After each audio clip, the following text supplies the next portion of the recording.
사장의 말씀은 하나님께서 이스라엘의 구원자로 모세를 부르셨는데 3장에 이어서 여전히 모세는 하나님의 부르심에 거절을 합니다. 4장에서도 여전히 하나님과 모세의 부르심과 거절이 이제 대화가 오가게 되고 결국 하나님의 뜻대로 모세가 이집트를 향하여 떠나고 또 이집트에 도착해서 이스라엘 장로들을 만나는 내용으로 4장이 구성되어 있는데 우리가 성경이 기록된 순서대로 이 말씀을 보다 자세하게 살펴보도록 하겠습니다. 자, 모세는 하나님께서 이스라엘의 구원자로 선택하셔서 그에게 나타나셨지만 모세는 거부합니다. 여러분 아마 모세도 당황스러웠을 거예요. 저도 이 낙도 전도 가가지고 잊을 수 없는 말을 들었는데 이렇게 복음을 전하니까 어떤 분이 아니 선생님이 나한테 이렇게 잠시 몇 분 동안 이렇게 뭐 기독교에 대해 설명한다고 해가지고 내가 지금 한 5, 60년 살았는데 그 몇 분 만에 당신 말 듣고 내가 변할 것 같습니까? 이렇게 말한 사람이 있었는데 상당히 제가 기억에 남는 그러한 반문이었습니다. 모세도 갑자기 그냥 양떼를 돌보기 위해서 멀리 나갔다가 하나님을 만납니다. 아닌 밤에 혼두깨라고 하나님께서 모세로 하여금 이스라엘 백성들을 구원해서 조상들의 땅으로 돌아가게 이끌 지도자라고 하시는데 모세도 얼마나 당황하고 놀랐겠습니까? 모세가 계속 거부합니다. 그런데 4장에서 모세가 이제 또 하나님의 부르심에 거부하는 논리는 무엇이냐? 사람들이 내 말을 듣지 아니할 것이다. 여호와께서 나타나신지 내가 어떻게 그걸 증명해 내겠느냐? 이러한 논리를 펴면서 이제 모세가 말하는 것은 사람들이 자기를 신뢰해 주지 아니할 것을 이제 이야기를 합니다. 내가 갈 수도 있습니다. 그러나 내가 간다 한들 나를 하나님을 만난 사람으로 내가 어떻게 하나님을 만났는가 그렇게 이야기했을 때 사람들이 나를 믿어주고 따라줄 수 있겠느냐? 이것이 바로 하나님의 명령을 거부하는 논리였습니다. 이에 대해서 하나님은 세 가지 표징을 모세에게 허락하여 주십니다. 첫 번째가 바로 무엇입니까? 모세가 가지고 있었던 지팡이, 목동의 막대기입니다. 걸음걸이를 의지하고 아마 긴 막대기로서 양떼를 그렇게 조금 더 이렇게 이동하는데 사용했던 그 막대기를 이야기하겠죠. 이 지팡이를 하나님께서 땅에 던지라고 하니까 지팡이가 살아있는 생물, 뱀이 된 겁니다. 모세가 깜짝 놀라서 피합니다. 왜냐? 이 지금 변하게 된 뱀은 코브라였어요. 4절에 보니까 여호와께서 모세에게 그 꼬리를 잡으라고 말씀하십니다. 여러분 어린 시절에 뱀 잡아본 적 있으세요? 뱀은 꼬리를 잡으면 안 되죠. 뱀 꼬리를 잡으면 뱀이 머리를 가지고서 확 움직여가지고 꼬리 만진 사람을 물어버리면 독에 이제 그 물려 전염이 돼서 생명이 위험해질 수도 있습니다. 뱀을 잘 때에는 뱀의 딱 머리를 쥐어버립니다. 저도 어린 시절에 그렇게 뱀을 잡았어요. 근데 하나님께서 지금 뭐라고 말씀하십니까? 손을 내밀어 꼬리를 잡으래요. 그래서 모세가 뱀을 잡았다고 이야기합니다. 그런데 이 잡았다는 표현은 원문에 보면은 상당히 재빨리 그냥 두려워가지고 잡았음을 이야기를 합니다. 그랬더니 지팡이를 던졌을 때에는 뱀이 됐는데 모세가 뱀을 움켜잡으니까 다시 지팡이가 된 것입니다. 이게 어떤 의미가 있을까요? 이 뱀은 코브라라 그랬습니다. 이집트의 왕 바로의 왕관에는 이 코브라가 그려져 있었습니다. 이집트의 종교화도 연관이 있었죠. 그래서 이 코브라는 왕의 권위와 능력을 상징하는 거였습니다. 그런데 이 뱀을 모세가 통제할 수가 있는 거예요. 이게 바로 하나님이 주신 징표였습니다. 두 번째 이적은 바로 무엇이냐면 모세가 이렇게 가슴 속에나 아니면 옷 가운데로 자기 손을 넣었다가 빼니까 6절에 보니까 나병이 생겼다 그랬어요. 그 성경학자들은 나병은 조금 잘못된 번역이라고 다들 그렇게 이야기를 합니다. 악성 피부병의 일종이라는 것입니다. 눈같이 생겼다는 것은 시각적으로 하얀 색깔을 이야기하는 것이 아니라 바로 뭘 의미하고 있냐면은 바로 눈처럼 엷은 조각들이 떨어져 나오잖아요. 피부가 상하게 되면 그렇게 피부가 생명력이 없어가 죽어가지고 이렇게 하얀 비닐처럼 생기게 됩니다. 바로 이것을 눈과 같다 했던 것이지 그렇게 색깔로 연결지어서 여러분이 생각하시면 안 되겠습니다. 악성 피부병이 생겼던 것입니다. 그 다음 세 번째, 이제 하나님께서 보여주신 표적은 바로 무엇이냐면 이제 나일강에서 지금 모세와 하나님이 서 있는 호렙산이 아닙니다. 나일강에서 물을 떠다가 땅에 부으면 그 땅에 부어진 물이 피로 변하게 될 것이다. 하나님 그렇게 말씀하셨습니다. 두 가지는 모세가 있는 앞에서 직접 하나님의 능력을 보여주셨고 이 두 가지 능력을 보여주고도 그래도 믿지 않을 가능성에 대비해서 하나님도 옵션을 사용하셨어요. 그래도 믿지 않거든 나일강에서 물을 떠다가 땅에 부으면 피로 변하게 될 것이다. 하나님께서 이걸 말씀해 주셨습니다. 이 나일강의 물을 땅에 부으면 피가 된다는 것은 상당히 두렵고 공포스러운 겁니다.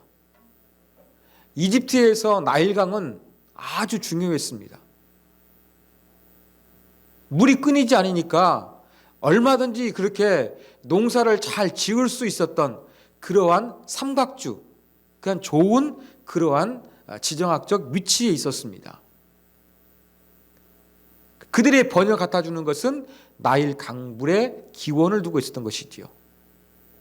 그런데 이 나일강의 축복, 나일강으로부터 그들이 많은 유익과 경제적인 이득을 얻고 살아가고 있는데 그 물이 피로 변했다는 것은 이집트 사람들에게 엄청난 재앙과 공포를 주기에 충분했던 그러한 이적으로 보입니다. 그래서 이집트 사람들이 신성시했던 그 나일 강물이 피로 변하는 이적을 통해서 하나님은 이집트 사람들이 신성시하는 이 나일 강물도 피로 바꾸실 수 있는 능력이 있으시구나라는 것을 사람들에게 보여주라는 세 번째 증표를 하나님께서 주신 거였습니다. 자, 모세와 하나님과 대화할 때 제가 말씀드렸는데 하나님은 처음부터 막 능력을 사용하셔가지고 봐라, 나 능력 있지? 내 말 들어야겠니? 안 들어야겠니? 하나님 이런 방법을 사용하지 않으셨어요. 계속해서 모세가 거부하다 보니까 이제 본문에는 네 번째 거부거든요.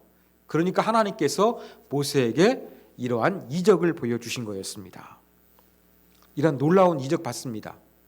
가시떨기에 불이 꺼지지 않는 것도 놀라운 이적인데 여기에서 하나님의 음성을 듣고 하나님이 보여주신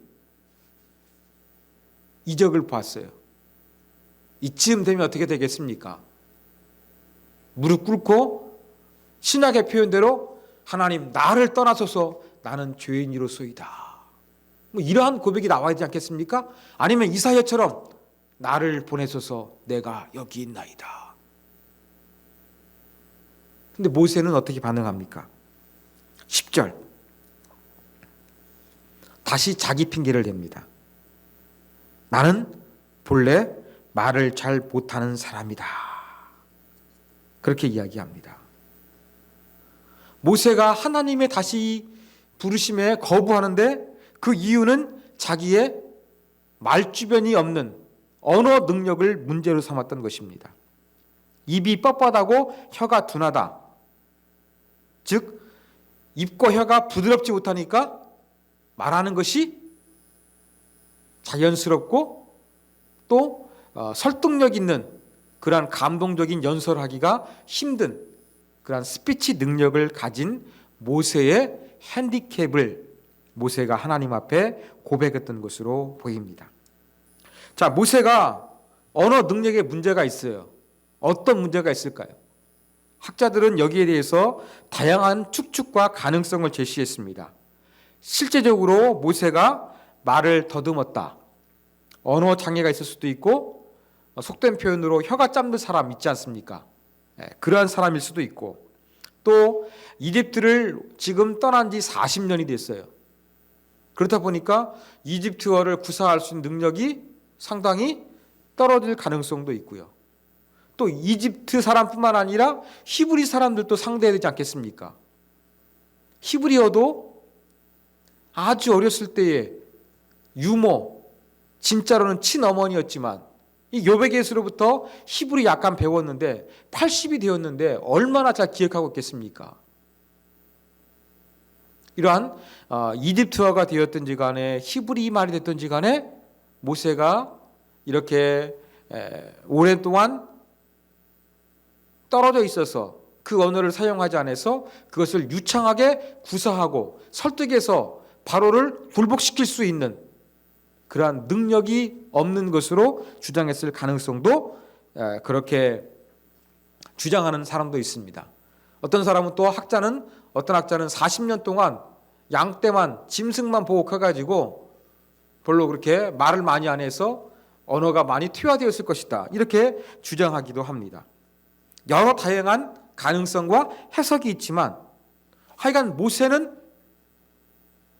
이 스피치 능력에 있어서는 상당히 이렇게 핸디캡을 가지고 있는 사람이었다. 그렇게 한 가지는 분명하게 이제 정리할 수가 있습니다. 자, 이렇게 놀라운 하나님께서 행하신 이적을 보고도 모세는 자기의 말 못하는 능력 때문에 설득력이 없다. 나 같은 사람 안 되고 보낼 만한 사람 보내라.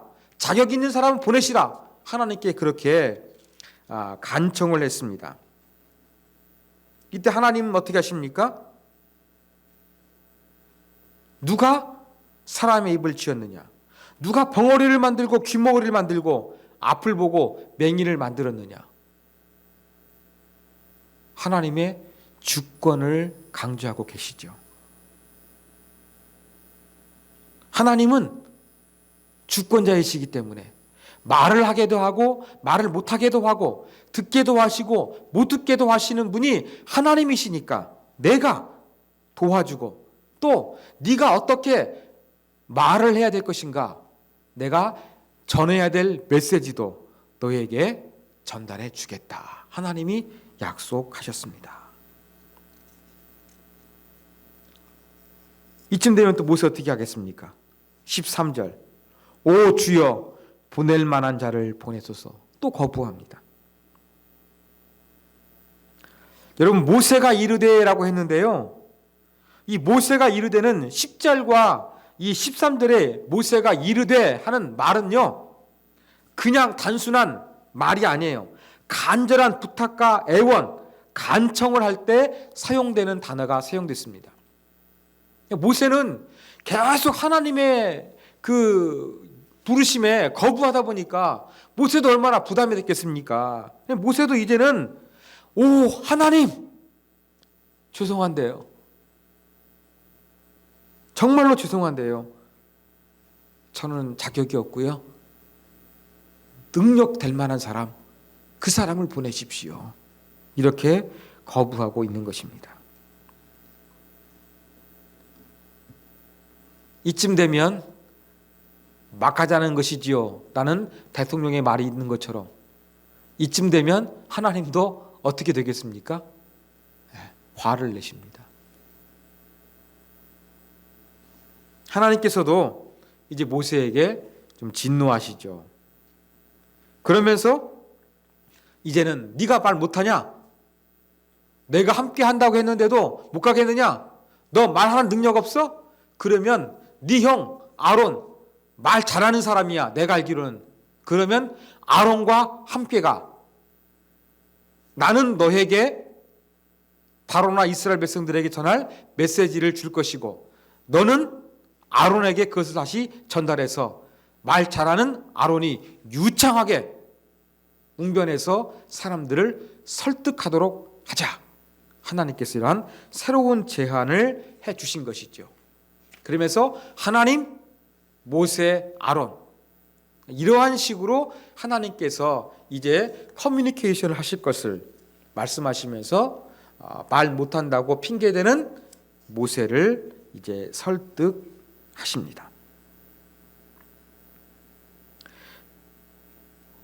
그리고 17절 보면 지팡이를 잡고 이것으로 이적을 행할지니라 그렇게 이야기를 하고 있습니다. 자, 앞부분에서 사장 앞부분에서 모세가 가지고 있던 지팡이가 있었다고 말씀을 드렸죠. 땅에 던지니까 뱀이 됐던 지팡이, 뱀을 다시 만지니까 지팡이가 됐습니다. 그러면 17절에서 이야기하고 있는 이 지팡이는 모세의 지팡이일까요? 새로운 지팡이일까요? 18절 보면 지팡이를 어떻게 칭하고 있느냐면 하나님의 지팡이라고 그렇게 이야기를 합니다. 20절인지 20절 죄송합니다. 20절 보면 하나님의 지팡이를 손에 잡았더라 그렇게 이야기하고 있어요. 하나님이 주신 지팡이인지 아닌지 뭐 중요한 거 아닙니다만 논란도 있습니다. 그냥 하나님께서 다른 지팡이를 주셨다고 해석하는 학자도 있고 그냥 모세가 가지고 있던 그 지팡이 하나님 사용하셔서 능력을 행하는 지팡이일 것이다 그렇게 이야기하는데 뭐 큰 중요한 것은 아닌데 뭐 학자들에 따라 가지고 조금 그렇게 다른 것도 있습니다. 여기서 더 중요한 것은 바로 무엇이냐면 이적이란 단어가 복수형으로 됐다는 거예요. 이적들을 행할지라.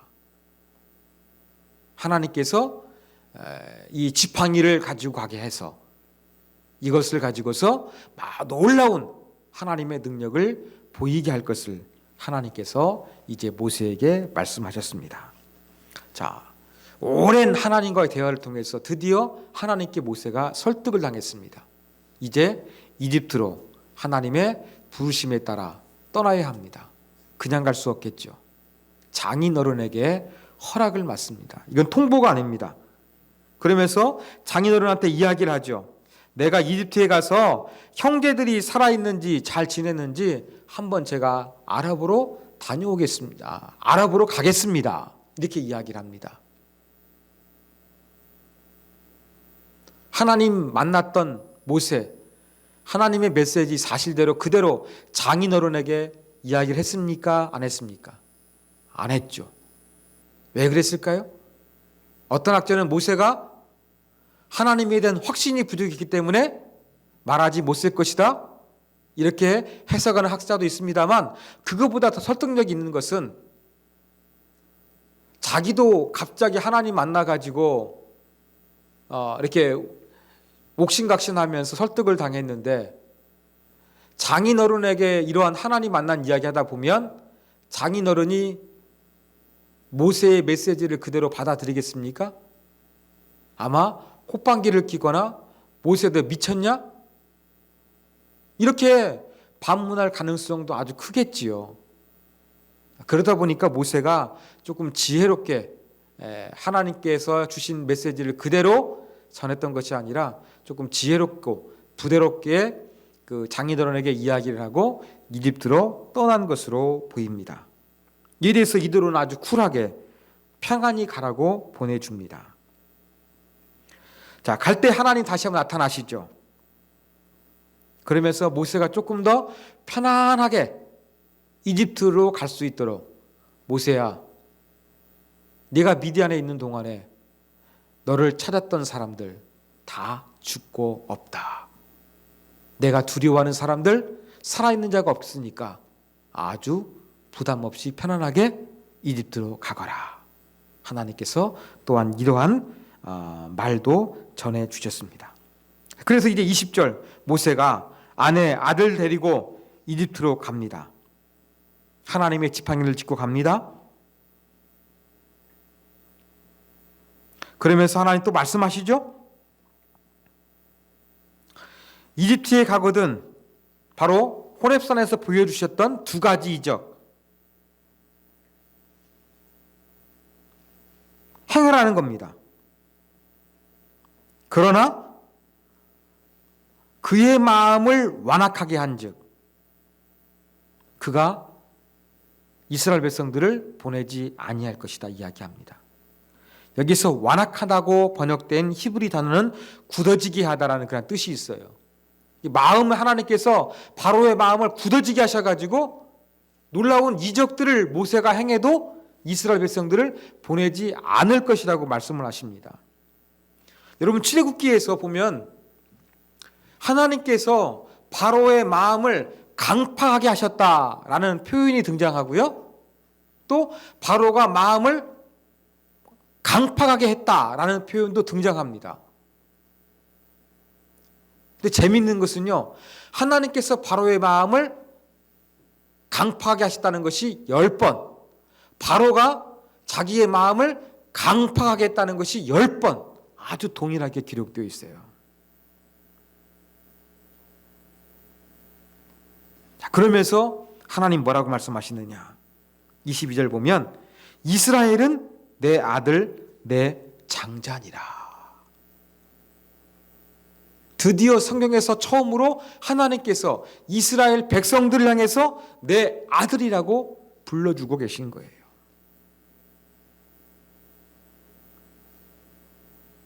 그러면서 하나님의 장자인 이스라엘 백성들을 보내주지 아니하는 바로 어떻게 하실 것이냐? 내 장자를 보내주지 아니하는 바로의 장자를 죽일 것이다. 하나님 또 그렇게 말씀해 주셨습니다. 이제 모세가 24절 보니까 길을 떠납니다. 숙소, 여관입니다. 길을 가다가 이제 여관에서 아마 머물고 있었나 봅니다. 그런데 갑자기 하나님께서 모세를 죽이려고 하십니다. 아니 왜 하나님 모세를 죽이려고 하죠? 지금 하나님께서 모세를 사용하시기 위해서 모세를 설득하는데도 옥신각신하면서 5번이나 모세가 거절했거든요. 어렵게 설득당한 모세, 드디어 하나님 말씀에 순종해서 이집트를 향하고 있는데 이러한 모세를 하나님께서 죽이려고 하세요. 이해가 안 되는 부분 아니지 않습니까?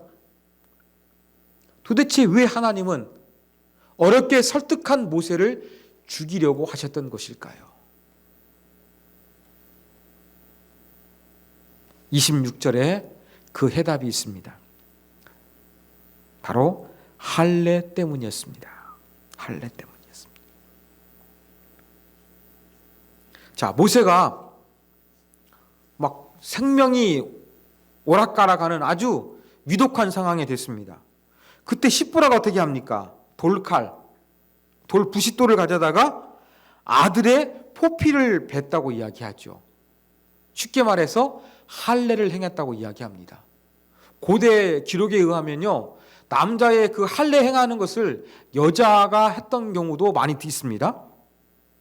그래서 이 할례를 해가지고 그 베어낸 포피를 모세의 발에 갖다 댔다 그랬어요. 이게 어떤 의미가 있느냐? 발은 성기를 나타내는 왕곡요법이라고 합니다. 그러니까 뭐가 되겠습니까? 모세가 할례를 행하는 것을 상징적으로 십보라가 행동한 거예요. 그리고 하는 말이 뭡니까? 당신은 참으로 내게 피남편이로다. 이것은 피를 보고서 얻은 남편이라, 피를 보고서 생명을 구한 남편이라고 그렇게 십보라가 지금 이야기를 하고 있는 것입니다. 자, 모세를 하나님께서 죽이려고 하셨던 이유는 바로 무엇이었냐면 할례 문제였어요. 누가 할례를 하지 않았을까요? 본문을 원어도 읽어도 분명하지가 않습니다. 그런데 전통적으로 이스라엘 랍비들은 모세의 아들이 할례를 행하지 않은 것으로 해석했습니다. 그건 분명하죠. 왜냐하면 십보라가 부싯돌을 갖다가 지금 아들의 표피를 잘라서 할례를 행했잖아요. 그리고 미디안 족속과 결혼해 살았기 때문에 아마 모세가 할례를 하지 않았던 것으로 보입니다. 그런데 모세의 아들만 할례를 안 한 것이 아니라 모세도 할례를 행하지 않았던 것으로 보입니다. 왜냐하면 아들의 포피를 갖다가 모세의 발, 모세의 성기를 상징하는 거에 옆에 가만히 뒀다는 것은 모세도 할례를 행했다는 상징적인 행동을 십보라가 했던 것입니다. 그래서 하나님이 모세를 살려주셨습니다. 이게 바로 무엇입니까? 모세도 할례를 행하지 않았던 것으로 보입니다. 자, 그렇다고 한다 그러면 제가 이전에 강의했던 내용을 제가 정정하겠습니다. 제가 갈대 상자 안에 있었던 모세, 바로의 공주가 발견했다 그랬죠. 히브리 사람이라고 알게 됐다고 말씀을 드렸죠. 제가 그 이유로서 어떻게 설명해 드렸느냐? 이렇게 아이 딱 보다 보면 남자아이네? 라고 하면서 히브리 아이들은 난지 8일 만에 할례를 행하기 때문에 알아봤을 것이라고 제가 이렇게 강의를 했습니다. 죄송합니다만 제가 내용을 좀 정정하겠습니다. 가만히 저도 오늘 묵상을 해봤어요. 여러분, 히브리인의 남자아이는 전부 다 죽이라고 그랬는데 그 아이를 강물에 놀면서 히브리인의 아이처럼 안 보이려고 하려고 그러면 할례를 했겠습니까? 안 했겠습니까? 안 했겠지요. 예, 그게 합리적인 해석이 됩니다. 그래서 오늘 본문에서는 분명하지 않습니다만 이 사장의 그 아들의 포피를 베어서 모세의 발 앞에 둔 것과 또 갈대 상자에서 아들을 살리기 위해서 했던 행동, 가급적이면 히브리인의 아들로 보이지 않기 위해서 할례를 행하지 않는 것으로 보는 것이 보다 타당한 해석으로 제가 보입니다. 그렇다고 한다 그러면 지금 아버지 모세나 그의 아들이나 할례를 행하지 않은 거예요. 그런데 여러분, 유대인의 가장 정체성에 중요한 세 가지가 있습니다. 그게 바로 뭡니까? 할례를 행하는 거예요. 그 다음에 음식법, 음식법을 지키는 겁니다. 또 안식일을 지키는 거예요. 여러 가지 이런 부분이 있는데 여러분, 유대인의 정체성에서 상당히 중요한 것은 할례를 행하는 거예요. 성경 읽다 보면 나오지 않습니까? 할례 받지 않는 사람들 하면서 막 무시하는 표현이 성경 곳곳에 등장하고 있습니다. 할례는 유대인의 정체성에서 아주 중요했습니다. 그런데 지금 모세의 가족이 할례를 했습니까? 안 했습니까? 안 했어요. 아브라함 때부터 할례가 지금 이루어졌는데 모세는 할례를 행하지 않은 거예요. 모세가 지금 이스라엘 백성의 지도자가 되어서 그들을 이끌어야 되는데 애굽의 왕자로 살았고 미디안의 장인어른 양떼를 돕면서 40년을 지냈습니다. 그러면서 이 히브리인의 정체성을 보여줄 만한 할례도 행하지 않았어요. 이러한 사람이 지도자가 되면 과연 모세의 말을 다른 이스라엘 사람들이 믿을 수가 있겠습니까? 순종하고 따를 수가 있겠습니까? 아니겠죠. 하나님은 이 길을 떠나는 모세가 보다 확실한 리더십을 발휘할 수 있도록 어떻게 하신 것입니까? 그의 몸에 할례를 행하게 함으로 말미암아 지도자로서의 결격 사유가 없도록 하나님께서 만들어 주신 사건이 바로 여관에서 할례를 행하게 되는 사건으로 여러분들이 이해를 하시면 되겠습니다. 자, 27절 이하는 이제 모세가 아론을 만납니다. 아론을 만나서 모세가 하나님을 만난 일, 하나님께서 자기에게 행하신 놀라운 이적들을 다 설명합니다. 그리고 이제 어디로 갑니까? 목적지인 이집트로 갑니다. 이집트에 가서 누구를 만납니까? 이스라엘 장로들을 만납니다. 30절, 하나님께서 모세에게 전한 메시지를 전달합니다. 하나님께서 우리 민족의 고통과 그 강제 노역에 시달린 것을 하나님이 들으셨고 우리 조상들이 살았던 젖과 꿀이 흐르는 가나안 땅으로 이끌어 내시려고 합니다. 하나님이 저를 이 일을 위해서 보내셨습니다. 말로만 하면 안 믿겠죠. 그러면서 지팡이를 던져서 뱀이 되게 하고 손을 넣다 빼다 보니까 이 피부병에 걸렸다가 낫게 되는 그런 부분들, 이러한 이적들을 다 보여줬겠지요. 그리고 세 번째 옵션, 이 나일강의 강물을 땅에 부었는지 안 부었는지 잘 모르겠습니다. 거기까지는.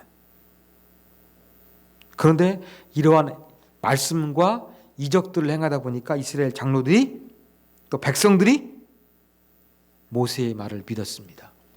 모세가 염려했던 것과 달리 그들은 모세의 말을 또 모세가 보여진 능력을 보고서 믿게 됐습니다. 하나님은 우리를 버리지 않고 우리를 돌아봐 주셨구나. 머리를 숙여 이스라엘 백성들이 하나님께 경배를 올려드렸다는 내용으로 사장이 끝이 나고 있습니다. 자, 이러한 사장을 통해서 우리가 얻을 수 있는 교훈점 살펴보도록 하겠습니다. 자, 오늘은 두 가지만 살펴보겠습니다. 첫 번째 교훈입니다. 우리는 우리 안에 있는 열등감이나 장애물을 극복할 수 있는 사람이 되어야 될 것입니다.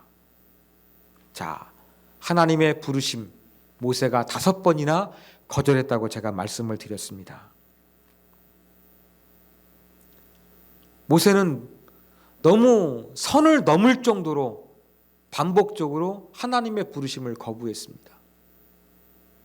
맨 마지막에 이유가 무엇이었습니까?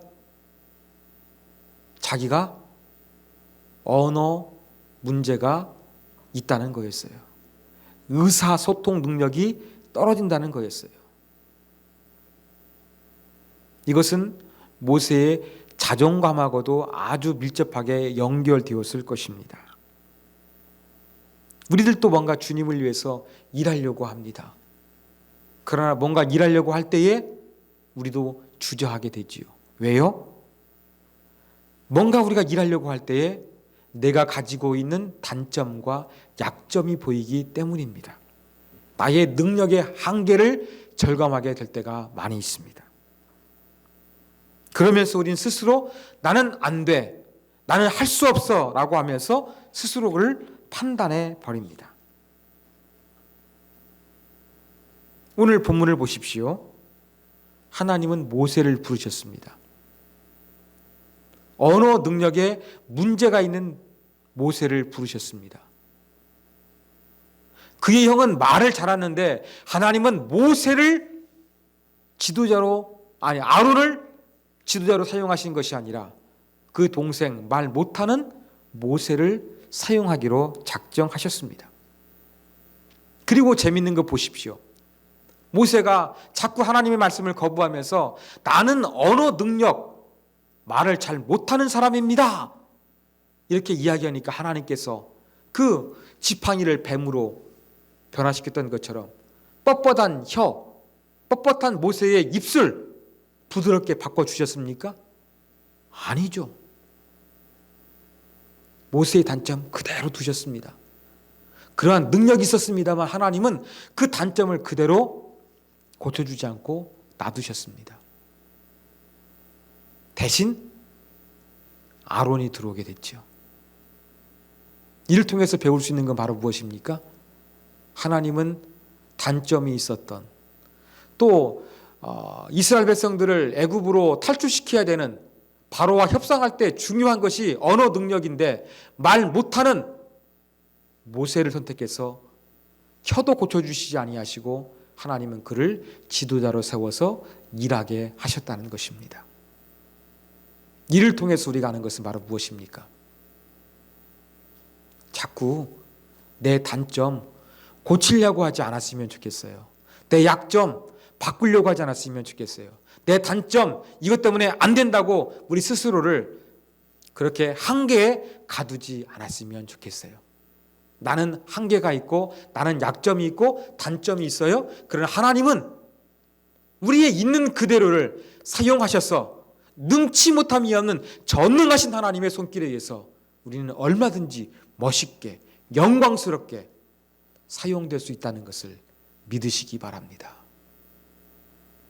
바로 모세는 우리가 가지고 있는 열등감과 한계, 우리 스스로의 감옥, 이러한 부분으로부터 벗어나라. 하나님은 이러한 것이 있어도 이를 고치지 아니하시고도 얼마든지 위대한 사람으로 우리를 사용해 주실 수 있다라는 것을 보여주는 중요한 교훈을 오늘 본문을 통해서 우리가 배울 수 있습니다. 자, 두 번째 교훈입니다. 장애가 있는 모세를 사용하려고 하는 하나님의 열심을 우리는 여기에서 놓치지 말아야 되겠습니다.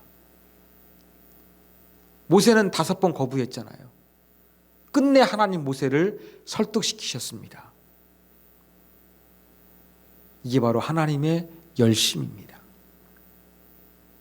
끝까지 포기하지 않고 하나님 모세를 설득하시고 모세에게 이적을 행해 보여주시고 말을 못한다고 하니까 그에게 말 잘하는 대변인 아론을 그렇게 선택해 주셨습니다.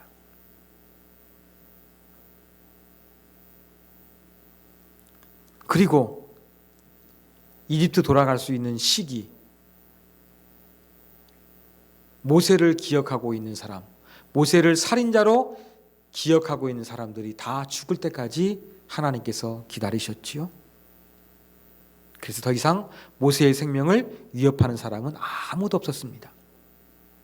또 한 가지, 이스라엘 백성들 앞에서 부끄러운 지도자가 되지 않도록 여관에서 하나님께서 상황을 참 공포스럽지만 위기 상황에 몰아가심으로 말미암아서 모세와 그의 아들이 할례를 받아서 이스라엘 백성들이 중요하게 여기는 민족의 정체성이라 할 수 있는 할례를 받게 하셔서 이스라엘 백성들 앞에서 전혀 그렇게 핸디캡이 없는 지도자가 될 수 있도록 그에게 할례를 행하시는 하나님의 모습도 우리가 여기에서 볼 수가 있습니다. 그뿐만이 아니죠. 지팡이 주셨잖아요. 능력을 행할 수 있는 지팡이도 주셨습니다. 이게 하나님의 열심입니다. 모세를 끝까지 설득하시고 그에게 지팡이를 주시고 대변인을 주시고 두려울 존재가 죽기까지 기다리시고 민족의 지도자로서 결격 사유가 되지 않도록 할례를 행하시면서 애굽으로 향하게 하셨던 하나님의 열심, 이 하나님 바라보시면서 하나님 나도 모세와 같이 부족하고 연약한 사람입니다만 하나님의 열심이, 하나님의 강건하심이 내 안에 넘쳐서 나도 부족하지만 하나님의 사명, 하나님의 거룩한 뜻을 이룰 수 있는 아름다운 자로서 멋있게 사용되게 하여 주시옵소서.